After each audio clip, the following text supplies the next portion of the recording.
Our business and our market shares are doing pretty well. But do you get any new jobs out of derivatives trading? I'm from Detroit. I want to see if there's any celebration in Detroit for these record profits that they're making right now in my hometown. As you drive down 8 Mile, there's no celebration. There's no job creation. There's no value creation. They're essentially stealing money out of. They've created a brilliant way to steal a lot of capital from the system and have no downside checking on their risk and their risk that they're taking. Heads they win, tails the taxpayer becomes the guarantor of their company. And that's essentially what we have. This is not capitalism. This is essentially us being the guarantor of these companies, making sure that they can stay in business. The country's biggest banks announced gold-plated profits this week. One was Goldman Sachs, more than $3 billion for the third quarter. 1 quarter. Employees said Thursday was D-Day for Health and Human Services. They no longer have a job. It looks like a real clear case of Main Street versus Wall Street. 37 employees laid off.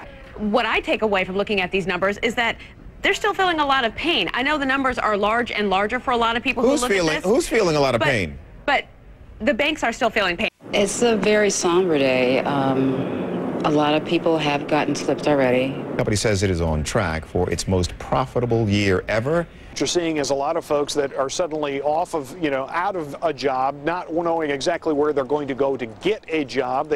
And is preparing for record bonuses. A lot of folks are nervous out that way. I've just kind of conceded that until I know different, I don't have a job. Fortune magazine's Andy Serwer talked with Goldman's CEO. Our business and our market shares are doing pretty well.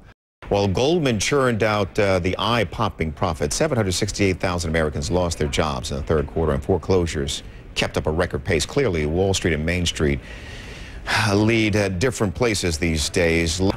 Analyzing the numbers of Goldman Sachs profits, from third quarter of last year to the third quarter of this year, they're actually down by 31%, and their investment banking, their core business, was down by 31%.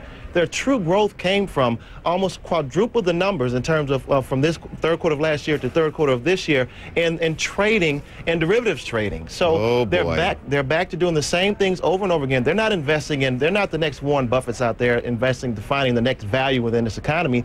What they're doing, they have a lot of unmitigated risk that they're taking that's still unchecked, still unbalanced by the government. And I have to say, they're not necessarily the problem, they're just the symptom. The problem is that this greed and irrational exuberance and unmitigated risk-taking is still yet to have any rules to try to make sure that they're going to try to rein in so that they can try to check this greed that's been taking on by Wall Street. A lot of folks are nervous out that way. One was Goldman Sachs, more than $3 billion for the third quarter.